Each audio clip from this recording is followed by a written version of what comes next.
So as always, session starts with some preparation work, mobilization. This week, I have the honor and privilege of being joined by my wife.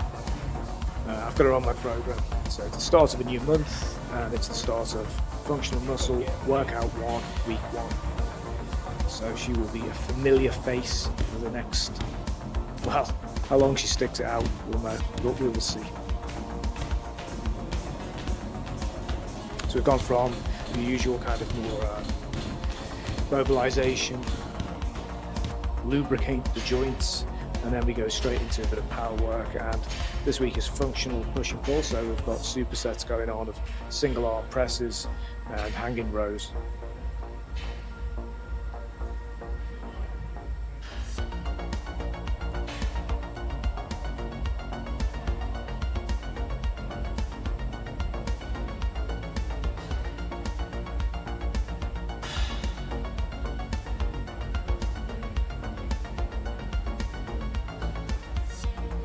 None of these exercises are easy. They all have kind of take a demand on the body. And again, as always, when it comes to the functional work, I'm trying to connect to the floor. This exercise, one of my favourites. I really find it keeps you honest. There's a little pause on the box, and you're trying to really stiffen the body and drive through the floor without lifting the hips on the movement. And this one again is another kind of really tough exercise. There's always a line when it comes to functional training. There's a balance, and on one end you have exercises that are literally, all style and all balance and very little substance, and then at the other end you have, just heavy lifting. I think we try and find the balance between the two, where it's not like some kind of circus show where you're standing on one leg trying to juggle. It has to be real payoff in the movements.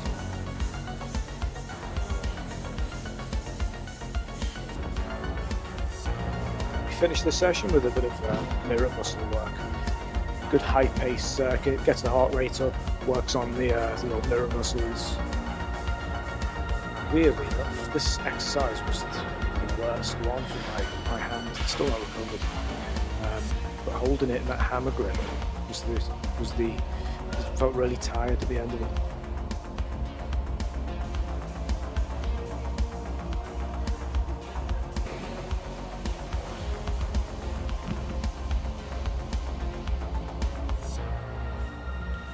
It's a good thing about having a partner to keep you honest.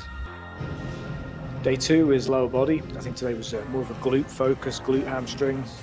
So I don't do on lower body, I don't do all quads and all glute hamstrings. I tend to rotate them one workout to the next, because I find that if I try and do both in one workout, it's really demanding, and I generally just feel tired and don't do either justice. So a little speed and agility work, and then onto some power, firing up the lower back, firing up the glutes, firing up the hamstrings. Today was 6 reps on standard deadlift. Starting off with a traditional bilateral movement deadlift.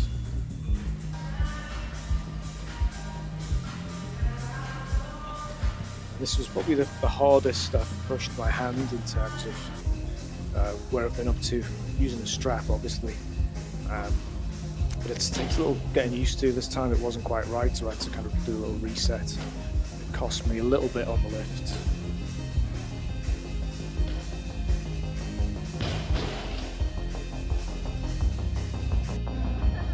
First one's the worst one.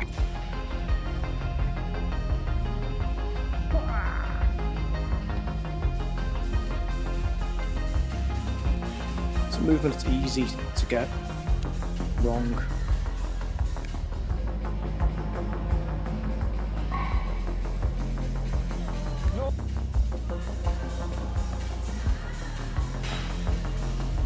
The key is to generally keep forward in the movement, looking diagonally across or sometimes down at your legs. My feet position, it's not great on this, in fairness. This is why it's good to have a camera, because you can see what you're doing, you can see your technique. my feet should have been a little bit further back underneath my body.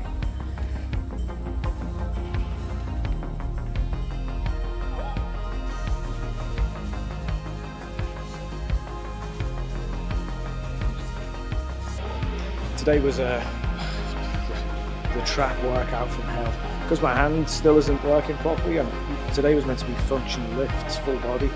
It's a lot of kind of modified strongman training. One of my favourite workouts. I had a list of 10 exercises on this workout, I picked 5. Unfortunately, because my hand, it's still really limited.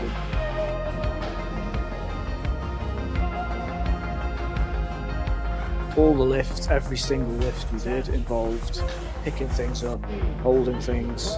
So it was power uprights. I didn't do cleans because I don't think my hand could take it. I just did power upright rows. Trap bar deadlifts, 20. So there's a couple of warm-up sets, and it was 20 reps with a heavy percentage weight, and do it as fast as you can.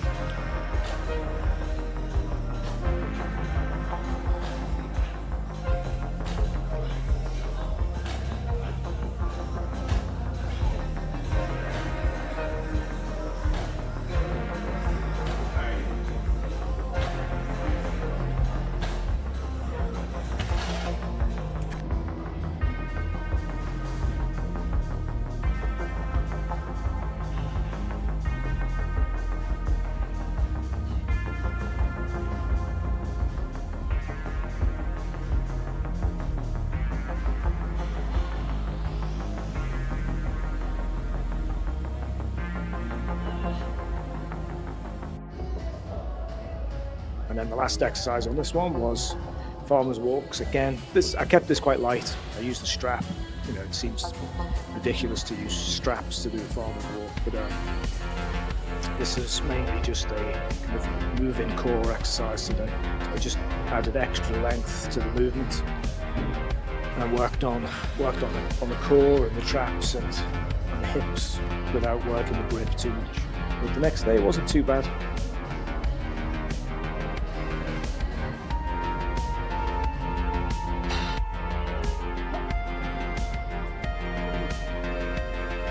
The wife keeping pace. It's a pretty good lift altogether. It's probably around about 40 kilos in each hand, so that's a pretty good effort.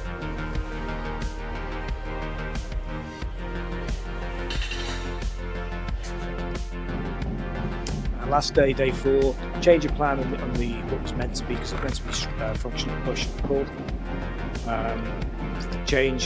It was meant to be strength push and pull, but because of where we were training, we decided to just do a kind of filler workout. We did a little bit of shoulders.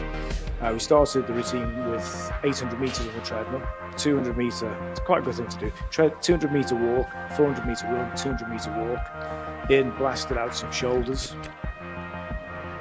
bit of, again, isolation work. And then after this, it was back onto the treadmill for a repeat. So it was basically the treadmill book-ended session. Same thing, 200 meter walk, 400 meter run, 200 meter walks to finish. Pretty boring workout, but there we go. Bodybuilding is quite boring.